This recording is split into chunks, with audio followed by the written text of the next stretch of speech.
दोस्तों, आप सभी को मेरे YouTube चैनल एजुकेशन अमरनाथ में स्वागत है। दोस्तों, यहाँ पर मैं बिहार एसएससी जीके जीएस से एक प्रैक्टिस सेट डेली लेकर आ रहा हूँ। तो दोस्तों, यदि आप इस चैनल पर नए हो तो आप इस चैनल को सब्सक्राइब कर लो, क्योंकि यहाँ पर मैं daily Bihar SSC GK GS का एक प्रैक्टिस सेट लेकर आ रहा हूँ। तो दोस्तों, आइए आज का प्रैक्टिस सेट देखिए। दोस्तों, आज का प्रैक्टिस सेट नंबर 53 है। तो आइए चलिए क्वेश्चन के ऊपर। तो दोस्तों, आज का पहला प्रश्न है, राष्ट्रीय पर्यावरण अभियांत्रिकी अनुसंधान संस्थान नेरी कहाँ स्थित है? तो दोस्तों, आपका सही आंसर है ऑप्शन नंबर बी, यह नागपुर में स्थित है। नेरी पर्यावरण विज्ञान एवं इंजीनियरिंग से संबंधित अनुसंधान कर CSIR को व्यवहारिक सुझाव देता है।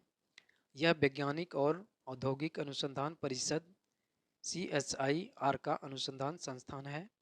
इसकी स्थापना वर्ष 1958 में हुई थी। दोस्तों, अगला क्वेश्चन है, मतान चेरी प्लेस स्थित है? तो दोस्तों, सही आंसर है केरल। मतान चेरी प्लेस यह केरल में स्थित है। दोस्तों, मतान चेरी प्लेस पुर्तगाली प्लेस हैं, जिसे कि डच प्लेस के नाम से भी जाना जाता है। वहीं पर दोस्तों, आपका राजप्रसाद इंपीरियल प्लेस ये बीजिंग में है। एवं अगला प्रश्न है, एशिया एवं प्रशांत के लिए आर्थिक एवं सामाजिक आयोग का मुख्यालय कहाँ स्थित है? तो दोस्तों, आपका सही आंसर है ऑप्शन नंबर बी, बेकांक। एशिया एवं प्रशांत के लिए आर्थिक एवं सामाजिक आयोग का मुख्यालय यह बेकांक में स्थित है। दोस्तों, एशिया एवं प्रशांत के लिए आर्थिक एवं सामाजिक आयोग, इसका उद्देश्य एशिया प्रशांत क्षेत्र के सामाजिक आर्थिक विकास के लिए कार्य करना है। दोस्तों, आपका अगला प्रश्न है, महात्मा गांधी द्वारा भारतीय राष्ट्रीय कांग्रेस के कितने अधिवेशनों का सभापतित्व किया गया? तो दोस्तों, सही आंसर है ऑप्शन नंबर डी, एक अधिवेशन। महात्मा गांधी के द्वारा भारतीय राष्ट्रीय कांग्रेस के एक अधिवेशन की सभापतित्व किया गया था। दोस्तों, महात्मा गांधी ने 1924 ईस्वी में बेलगांव कांग्रेस अधिवेशन की अध्यक्षता भी किया था। दोस्तों, आपका अगला प्रश्न है, ऑक्टेवस के न्यूलैंड्स नियम के अनुसार डैश जो गुणों में कोबाल्ट और निकल जैसा हैं, इन तत्वों से बहुत दूर रखा गया है? तो दोस्तों, इस प्रश्न का आंसर है option number B, Fe ferrous. Octaves के न्यूलैंड्स नियम के अनुसार Fe फेरस जो कि गुणों में कोबाल्ट और निकेल जैसा है, इन तत्वों से बहुत दूर रखा गया है। दोस्तों, आपका अगला क्वेश्चन है, हेपेटाइटिस ई के विषाणु इनमें से किसके द्वारा स्थानांतरित होते हैं? तो दोस्तों, आपका सही आंसर है ऑप्शन नंबर बी, जल के द्वारा। हेपेटाइटिस ई के विषाणु जल के द्वारा स्थानांतरित होते हैं। दोस्तों, हेपेटाइटिस विषाणु जनित रोग है। दोस्तों, इस रोग का महत्वपूर्ण लक्षण है, रक्त में पित्त की मात्रा बढ़ जाती है और भूख नहीं लगती है। दोस्तों, आपका अगला क्वेश्चन है, वह कौन सा एक उपकरण है जिसके द्वारा एक ही वस्तु के दो अलग अलग तस्वीरों को एक साथ देखा जा सकता है?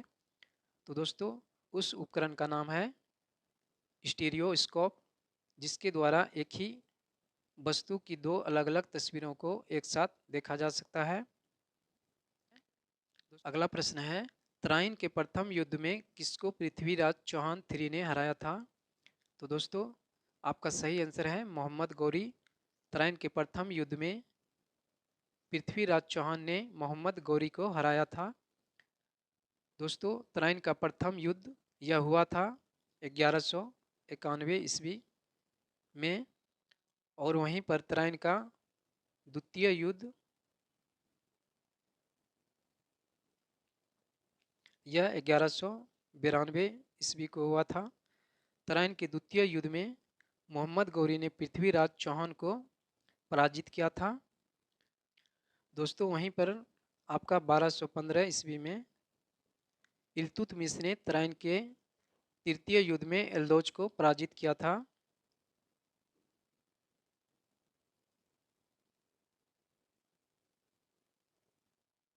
अगला प्रश्न है, इनमें से कौन सबसे कम आयु में भारतीय राष्ट्रीय कांग्रेस का अध्यक्ष बनने वाला व्यक्ति था? तो दोस्तों आपका सही आंसर है Abul Kalam Azad, option number C. सबसे कम आयु में भारतीय राष्ट्रीय कांग्रेस का अध्यक्ष बनने वाला व्यक्ति था अबुल कलाम आज़ाद। दोस्तों भारतीय राष्ट्रीय कांग्रेस की स्थापना 1885 ईस्वी में A.O. होम के द्वारा किया गया था। दोस्तों वहीं पर आपका अबुल कलाम आज़ाद का जन्म, इनका जन्म 1888 ईस्वी में मक्का में हुआ था। अगला क्वेश्चन है, मुद्रास्फीति का अनुकूल प्रभाव पड़ता है? तो दोस्तों सही आंसर है ऋणी पर मुद्रास्फीति का अनुकूल प्रभाव पड़ता है, ऋणी पर। दोस्तों मुद्रास्फीति कहते किसे हैं? तो मुद्रास्फीति जब मांग और आपूर्ति में असंतुलन पैदा होता है तो वस्तुओं और सेवाओं की कीमतें बढ़ जाती हैं। कीमतों में इसी वृद्धि को मुद्रास्फीति कहते हैं। भारत में अपनी मुद्रास्फीति की गणना दो मूल्य सूचियों के आधार पर किया जाता है, थोक मूल्य सूचकांक एवं उपभोक्ता मूल्य सूचकांक। अगला क्वेश्चन है, ड्यूज के उपनाम से किसे संबोधित किया जाता है? तो दोस्तों आपका सही आंसर है Mussolini, option number D. Duce के उपनाम से मुसोलिनी को संबोधित किया जाता है। दोस्तों मुसोलिनी को फासिज्म का जन्मदाता भी माना जाता है। दोस्तों इनके दल का नाम था फासिस्टवाद, जिसकी स्थापना मिलान में की गई थी। दोस्तों वहीं पर आपका हिटलर, तो इनका उपनाम था फ्यूहरर। और वहीं पर आपका नेपोलियन, तो दोस्तों नेपोलियन का उपनाम था द लिटिल कॉर्पोरल। वहीं पर दोस्तों बिस्मार्क, बिस्मार्क को लो चांसलर या आयरन मैन के नाम से जाना जाता था। दोस्तों अगला प्रश्न है, निम्नलिखित में से किसने भारतीय होम रूल लीग की स्थापना की थी?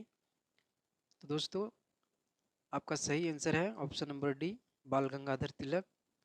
इन्होंने भारतीय होम रूल लीग की स्थापना की थी। दोस्तों 28 अप्रैल 1916 ईस्वी को पुणे में भारतीय होम रूल लीग की स्थापना बाल गंगाधर तिलक के द्वारा किया गया था। सर्वप्रथम आयरलैंड के नेता रेडमॉन्ड के नेतृत्व में होम रूल लीग की स्थापना हुआ था। वहीं पर दोस्तों एनी बेसेंट के द्वारा मद्रास में सितंबर 1916 को Akhil Bharatiya home rule league की स्थापना की गई थी। दोस्तों आपका अगला क्वेश्चन है, इनमें से सबसे चमकीला ग्रह कौन सा है? तो दोस्तों आपका सही आंसर है शुक्र ग्रह, ऑप्शन नंबर ए। सबसे चमकीला ग्रह शुक्र ग्रह है। दोस्तों शुक्र ग्रह को गर्म ग्रह भी कहते हैं। दोस्तों आपका अगला क्वेश्चन है, हेमिस गोम्पा मठ कहाँ स्थित है? तो दोस्तों आपका सही आंसर है Ladakh, option number B. Hemis Gompa मठ यह लद्दाख में स्थित है। दोस्तों हेमिस त्यौहार प्रभु पदम संभव यानी कि गुरु निरपोछे को समर्पित है, जो हेमिस गोम्पा का एक विशेष त्यौहार है। दोस्तों यह मठ लगभग 12,000 फुट की ऊंचाई पर पश्चिमी किनारे पर स्थित है। दोस्तों आपका अगला क्वेश्चन है, वास्तविक आय बटे जनसंख्या डैश इक्वल टू क्या होगी? तो दोस्तों इस प्रश्न का आंसर होगा प्रति व्यक्ति वास्तविक आय, ऑप्शन नंबर ए। दोस्तों साधन लागत पर निव्वल राष्ट्रीय उत्पाद अर्थात राष्ट्रीय आय को देश की कुल जनसंख्या से भाग देने पर प्रति व्यक्ति आय प्राप्त होता है। प्रति व्यक्ति आय किसी देश, राज्य, नगर या अन्य क्षेत्र में रहने वाले व्यक्तियों की औसत आय होती है। दोस्तों इस आय का अनुमान उस क्षेत्र में रहने वाले सभी लोगों की आय के जोड़ के क्षेत्र की कुल जनसंख्या से विभाजित करके लगाया जाता है।